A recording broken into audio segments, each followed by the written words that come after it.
Hello and welcome back to another Remnants full video. Today we'll be looking into my favourite game of all time, Loiste Interactive's INFRA. First off, there is no actual iceberg image that this video is linked to. There have been INFRA icebergs made by many people in the community, including myself, but this video is a collection of some of the most interesting and serious entries across the many icebergs I've seen. Now, if you haven't played INFRA, then you should know that this video does go into extensive spoilers, and INFRA is a game best experienced blind. Whiprock. Quite simply, INFRA will be getting DLC sometime in the future. Whiprock will bring Mark back from his holiday to explore an abandoned sea fortress on Whiprock Island. It isn't out yet, of course, but some screenshots have been released, and it is something for us INFRA fans to look forward to. Mörkö. Now, I could have placed this a lot further down simply because it's creepy, which it is. Mörkö is arguably the second creepiest thing in the entire game, but I can't ignore that Mörkö is very well known in the community. So, for the uninformed, what is Mörkö?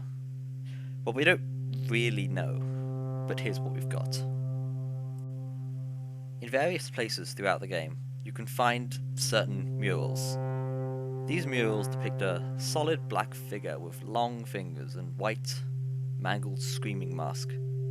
The scraps of notes you find on this individual range from warning you of his presence to admiration. All of this will make you think more about what this thing is, but there are a few scarce opportunities for you to see it for yourself.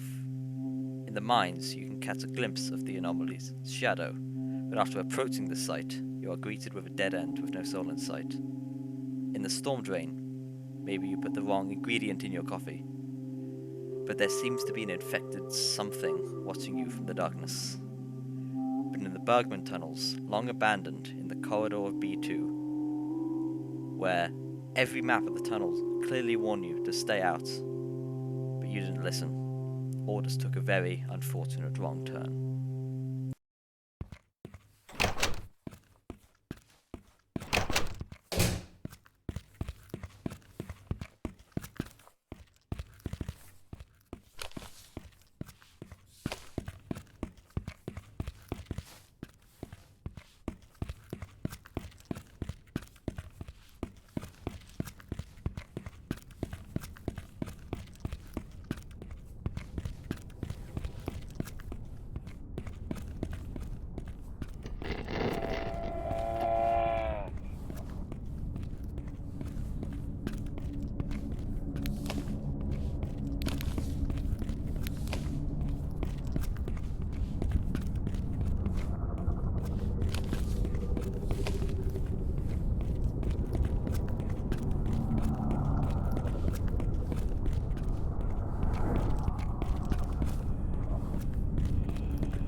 So, what can we determine? By looking at his model, Mörkö is sometimes seen as a mechanical being, although this version of Mörkö is seen as Mark's supposed hallucination.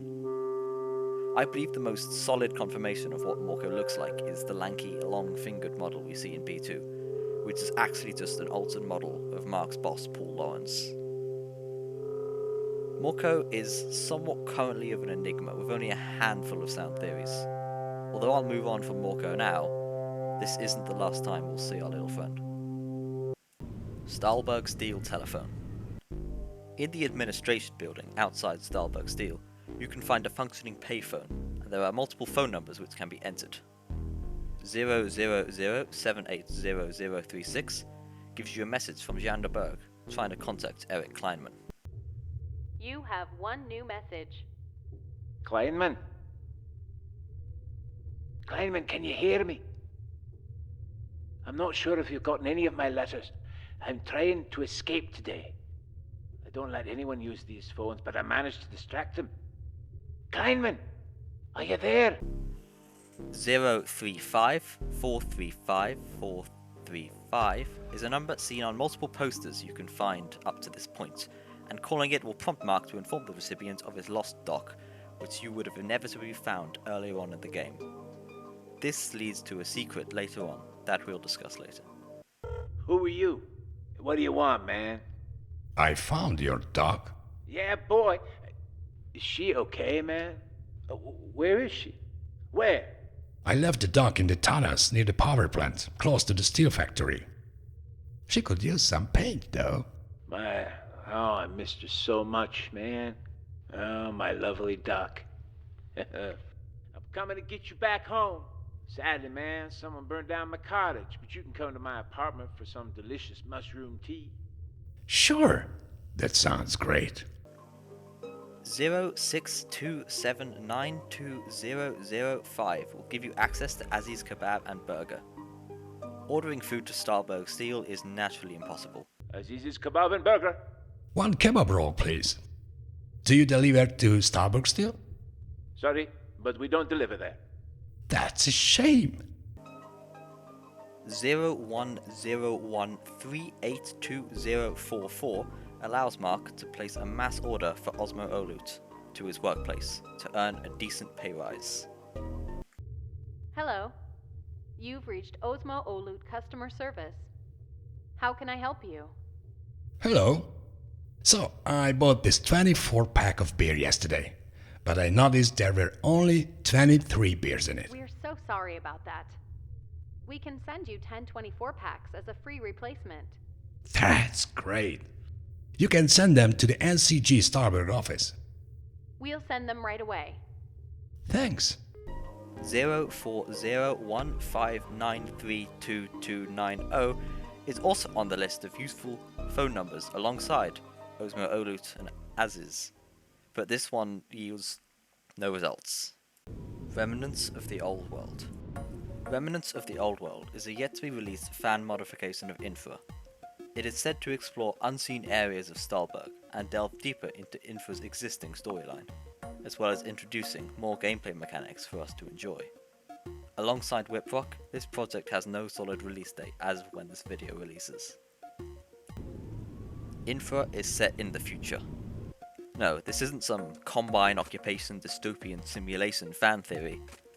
What it is the fact that throughout the game, it is proven that the date is 2016 August 8th, a pretty inconspicuous date, but what's interesting is that INFRA was released on 2016 January 15th. This always struck me as a weird design choice, setting your modern-day game set 7 months into the future. Perhaps August 8th is the date the game was originally planned to be released. Who knows? Stalburg nuclear weapons. During the Second World War, Stalburg suffered from intense German bombings, thus leading to the founding of Stalburg Nuclear Weapons, a military defense organization intent on developing, nuclear weapons. Somewhere down the line, however, the organization began to grow corrupt, and S&W started to construct various infrastructure around the city, including the bunker that Mark discovers on his journey. S&W was also involved in the disappearance of Bergman Group founder Jean de Berg. He later became the head of Science Team B2. They are actually the organization responsible for a large part of the Stalburg mushroom virus, developing it as an active bioweapon. During the late 70s and early 80s, S&W set about bankrupting many major companies. These include the Bergman Group in 1980, Stalburg Steel in 1981, and Hammer Valley Hydro in 1982. They used Jeff Walter as a middleman to routinely buy up the companies after being destabilized. The resulting lack of ability to maintain the vast amount of infrastructure throughout the city would inevitably cause disastrous consequences over 30 years later. On 1986, August 8th, a metro train would take a wrong turning and end up inside the bunker. Although all the passengers would survive the initial crash, they would, however, be all killed by the organisation. Many of the employees were naturally uneasy with this. Jean de Berg did try multiple times to escape, even trying to call Eric Kleinman at Stalburg Steel, which we partially discussed earlier in the video. Kleinman? Kleinman, can you hear me? I'm not sure if you've gotten any of my letters. I'm trying to escape today. He did escape and eventually came into contact with Jeff Walter, and they both set about trying to uncover the truth about SNW. Jeff Walter would retreat to a private villa owned by Mikhail Rosenthal, and Jean de Berg would retreat to Castle Rock Island. The bunker would later suffer an outbreak of SMV, causing an evacuation. The fact that Berg can be found dead under a plantation of green mushrooms suggests that he was also affected before he escaped. Loiste ARG. The Loiste ARG, or INFRA ARG, is an alternate reality game with most of its clues residing inside the game. The ARG was created by INFRA developer Zonte. There are many people working on the ARG to varying success. I'm not going to be going that far into the ARG in this video, mainly because I'm not really that involved in it. I'll leave the ARG in Iceberg to someone else.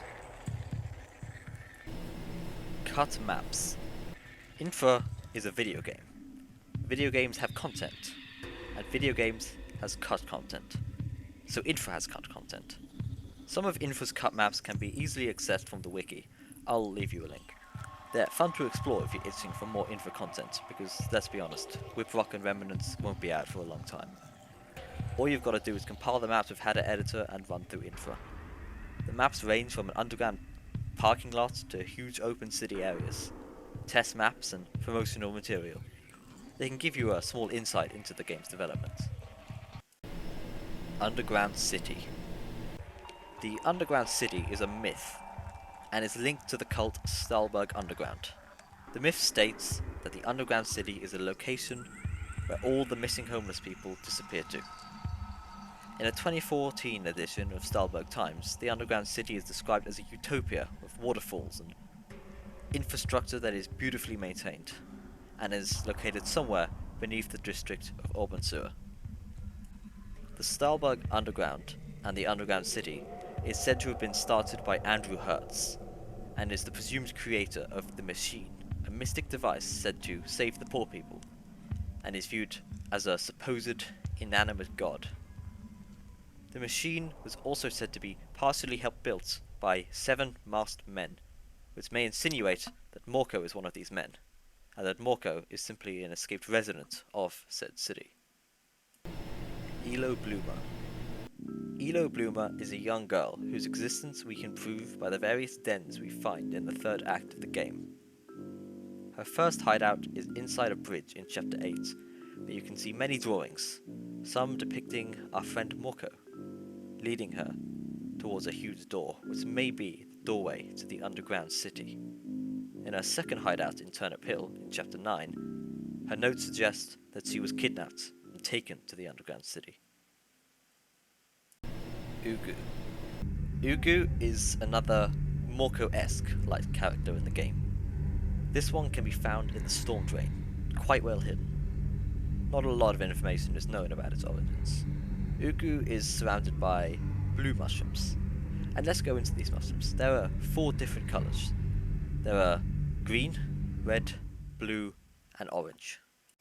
Green mushrooms are by far the most common, and are known to cause hallucinations for the residents of Stalburg, who are often in the vicinity of said mushrooms, or just use them for a certain recreational activity. They are the confirmed cause of Stalburg mushroom virus, as they can be seen in spots proven to have had an outbreak. The red mushrooms are the most uncommon and frankly uninteresting of the group. They often appear surrounded by green mushrooms on the site of a formerly infested corpse. Orange mushrooms only appear once in the game, in Chapter 8, in the mines. Not much is known, although they may or may not have hallucinogenic properties, as some notes suggest the sightings of a statue. Mark himself may have suffered from these afflictions when he sees the shadow of Mörkö in these mines. However, the blue mushrooms may be the most interesting, as they are said to actually reverse the effects of SMV, essentially acting as a cure. The fact that Ugu is surrounded by these blue mushrooms might indicate that there is some kind of personification of the positive effects of the shrooms. My theory as to what Ugu is that it might have been built by people suffering from SMV in order to mark the location of a blue shroom plantation, where people would come to cure the disease. This would inevitably give Ugu the status of a god that cures illness, which is exactly what we see in the bunker in Chapter 7, where there are computer terminals referencing Ugu as god of the underground. And remember that the bunker is a known location of an SMV outbreak. I might also add that the logo for Loiste Interactive's other game, Open Sewer, has Ugu seen written in the lower right hand corner. This might suggest that the residents of the infected Open Sewer district might be idolizing Ugu as well. The Engineer Player Model. There is a poster seen in both Chapter 1 and Chapter 8. This poster seems to be advertising a movie called The Engineer. What's interesting is that the protagonist featured on the poster is that of Marcus Tannen, the main protagonist of INFRA itself. His name is also in the small text of the poster. Who knew Mark was an actor? In all seriousness, this is simply just an Easter egg. The release date of the movie is also the same as INFRA itself, so maybe it's a meta reference. Raven Research Institute. The Raven Research Institute is an organization presumably founded by Sylvia H. Raven. From what we see in the game's epilogue, the Institute has played an active role in opposing Stalburg nuclear weapons. In the game's multiple endings, Mark will receive an email from Raven, varying from requesting more information on his journeys to fully offering him a job. This variable is determined on how well you did uncovering corruption in the game. Bakony's release voice lines. The protagonist of INFRA, Marcus Sultanen, is voiced by Hungarian voice actor Gábor Bakonyi, and if you played the game before, you'll know what his voice sounds like. I'm finally here. The traffic was horrible. Any last minute tips before I start surveying this place? But on release, Mark's voice was completely different. I'm finally here. The traffic was horrible. Any last minute tips before I start surveying this place? This iteration of Bakony's voice was kept for 2 months before it was changed on 2016 March 14th, after complaints of his voice being too hard to understand. Apparently, Bakonyi had never seen an image of Mark and had made some preconceptions about him. Nevertheless, he accepted the criticism and redid his lines, and I think he did quite a good job. The Wastland. Remember back in Chapter 4 when you can call up someone on the Stalburg Steel payphone about their lost dog? Well, that guy does actually compensate you with some tea, some very strong tea. Mark is sent to a secret map called the Wasteland. The Wasteland resembles a post-apocalyptic environment with random debris scattering the land. There are some hints referencing Raven Research and the line "Raven was here, they tried to help." And the fact that you can hear a Geiger counter near the edge of the map could mean that the Wasteland could be a glimpse of the future of what will happen if Stalburg nuclear weapons is not stopped, and SMV has wiped out a lot of the population, and the rest ravaged by nuclear fallout. The fourth ending. Upon completing the 10th and final chapter of INFRA, you are presented with one of 3 epilogues to represent the 3 different endings, except that there is one other ending as well. This one can be accessed in Chapter 9, Turnip Hill, if you choose to grind out 99 open sewer coins, and you can go in the opposite direction to the task at hand, and ride a train to Open Sewer. Here you can find the city gates, a huge door that is presumed to hold the underground city. The door is locked, however, but there is a small keypad beside it. Instinctively, you type in a random number just to see if you get lucky, but Mark is rendered unconscious.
Mark meets the Headless Raven. The man in the diving suit is most likely affiliated with the Stolland Underground or the Raven Research Institute, the organization that seems to be in charge of the machine. The organizations executed Mark for his negligence and unwillingness to save the city. Why exactly Raven/Stolland Underground decided to execute Mark is unclear, as well as how he is classified as unable or what has made him so is also somewhat vague. The fact that Mark is killed suggests that Raven does work with some obscurity, but are intent on holding up the law. Perhaps meaning that Mark's negligence has also called S&W to instigate its plans, as seen in the Wastland. Whether or not the machine is located inside the underground city is up for debate.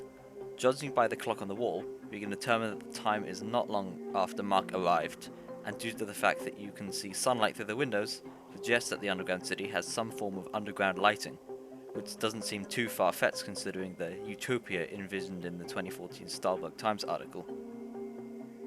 This could also be indicating that the time is midday and not midnight, which could mean that the machine is on the surface, and they are in the remains of Stalburg. The interrogator does say,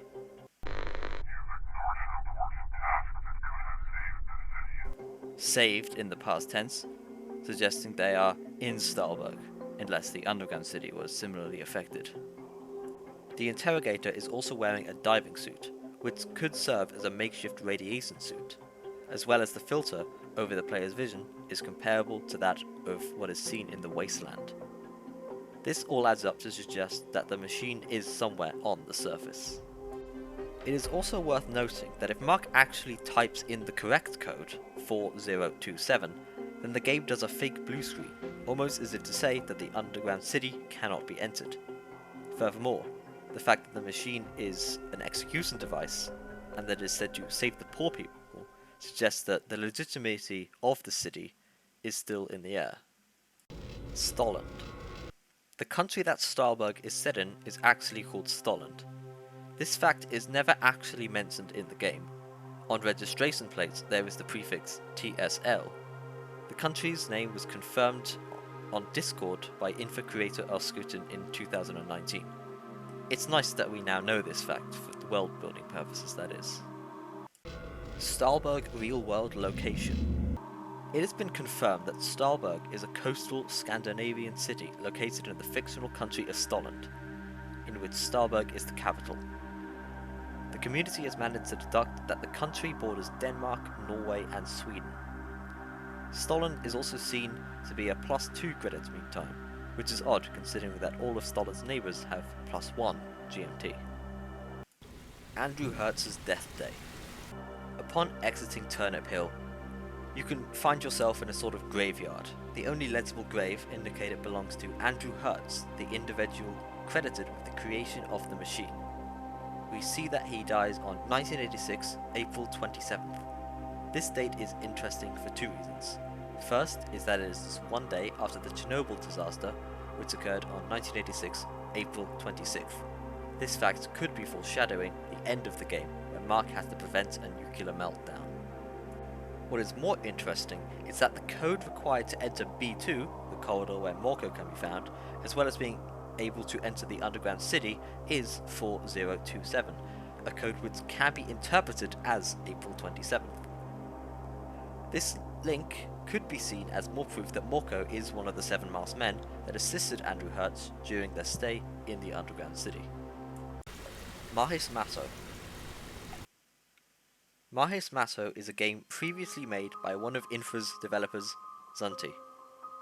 This game makes several small references within INFRA, such as a username of a hacker being Maahis Mättö, and a small physical box copy in the form of a hypothetical sequel, Maahis Mättö 2. From what I've heard, the game is no longer available. The Crumbling of America. The Crumbling of America is a 2009 documentary which initially inspired INFRA when developer Raskutin watched it in the summer of 2011. Binary. Infra_EE_binary is a secret map that can only be accessed by using console commands. The map consists of a tube of green binary digits.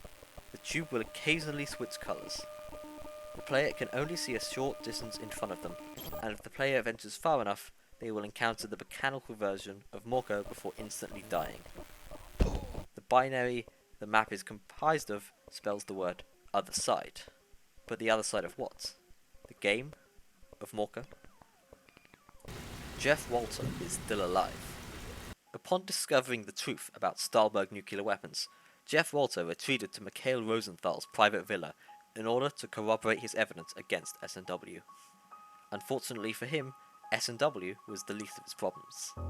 Jeff Walter was still the person who had set about bankrupting various corporations. And the former CEO of Hammer Valley Hydro, Alex Hartman, had a strong hatred for Walter after the event, and even blamed him for the death of his wife and child. The deranged Hartman had already killed Rosenthal, who was trying to protect Walter. Hartman stormed the villa and killed Jeff Walter and Max Koller, a policeman who accompanied him. This is Max Koller interviewing Jeff Walter. It's December 19th, 1986. Let's begin. Last time I was talking about Zanderberg, he was... What's that noise? Someone's coming. Jeff Walter, we meet at last. Who are you? You're not letting me handle this. You know who I am. I'm the one who's going to give you what you deserve. Oh, you must be Alex Hartman, and you, Eric Kleinman. It's nice to finally meet you. Berg told me a lot about you. What did you do to him? I know that you kidnapped him. I didn't do anything to him. Here, take this. You can find him there. He's not feeling well and... Eric, you can go. And you, Walter. We have a lot to discuss.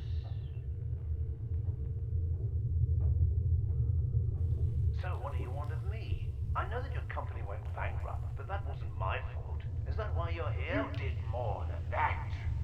You destroyed my life. You killed my wife, my child, and this whole damn city. Put the gun down! What did you do? It was his fault. Rosenthal did the same mistake. He didn't do what I said. You don't understand. Look, we have to talk about this. We have to. I want to show you something, okay? Don't move. I just... What did you do? Why did you do that? This wasn't supposed to happen. Why? Why? It's over. Everything. Why is this thing on? I need... Oh, damn. Now, this isn't anything new. In fact, this is very hard to avoid while playing through the game normally. But what if Jeff Walter didn't actually die? In the audio recording, Hartman says, This wasn't supposed to happen. which could either suggest that either upon Walter reaching for his gun, shot himself, or maybe Walter even shot Hartman. Perhaps not the most likely answer, but one that could be possible if we consider how vague the scene is. The model of Jeff Walter can be found on the higher level of the villa, but this is most likely an Easter egg. We must also take into account that even if Walter had survived this encounter, he was born in 1922 and would be well into his 90s if he had lived to when the game takes place. But it is interesting to think what might have happened if he had survived, where he would have gone, and how he would have actually died. INFRA Game Design Documents. The INFRA GDD is something that we have not yet had access to. It does exist, maybe, but the devs aren't sharing. Not really much to say on this one. It would be nice to see some more insight into my favourite game of all time, but there might be a reason why the GDD isn't out yet. Maybe it features important aspects of the ARG that they don't want to spoil just yet, or maybe they're expanding it to contain content from Whiprock. But for now, it lies on the pile of unreleased content. Cubes. Infra_EE_cubes is yet another hidden map not accessible in the game. However, this one is also not available from console commands. Trying to enter this map gives back an error message. This map is just a lighting test, although some of the cubes do appear in-game. This map can be recompiled to be loaded into games such as Counter-Strike Global Offensive, which use the same engine, but not Infra itself for some reason. Infra in Designated Survivor. In June of 2019, footage from Infra was used in Series 3, Episode 2 of the television series Designated Survivor. Water trees. The founder of Raven Research Institute, Sylvia H. Raven, wrote a book named The Tunnel of Water Trees. This phrase, water trees, is written on a mural in Hammer Valley. The cover of the book has a picture of a person wearing a diving suit. Seem familiar? The book also has the code E1S9H8C2 written on the back, but that's going too far into ARG territory for me. Locked door in the service tunnel. In Chapter 7, just before entering the bunker, there is a door at the end of a redundant corridor. When prompted, the door makes a different sound to all the others in the game.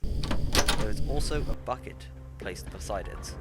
Is it possible that we need to deposit an item from earlier in the game to reveal a secret, similar to Black Mesa?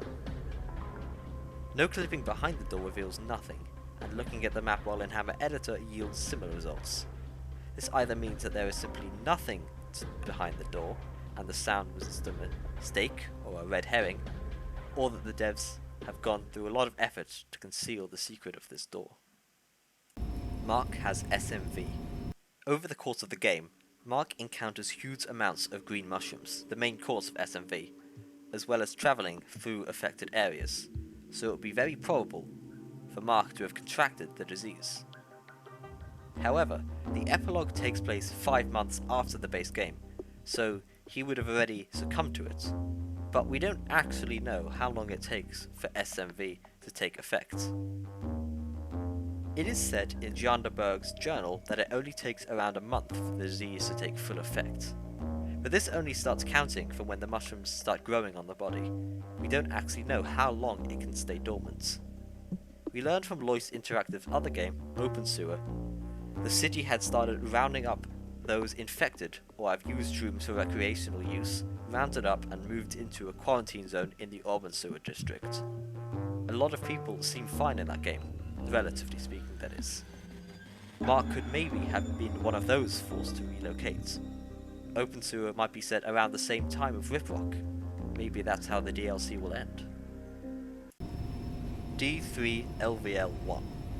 D3LVL1 is a custom map for Half-Life 2 Episode 2 made by INFRA developer Zonte, that he uploaded a YouTube video of on 2010 September 20th.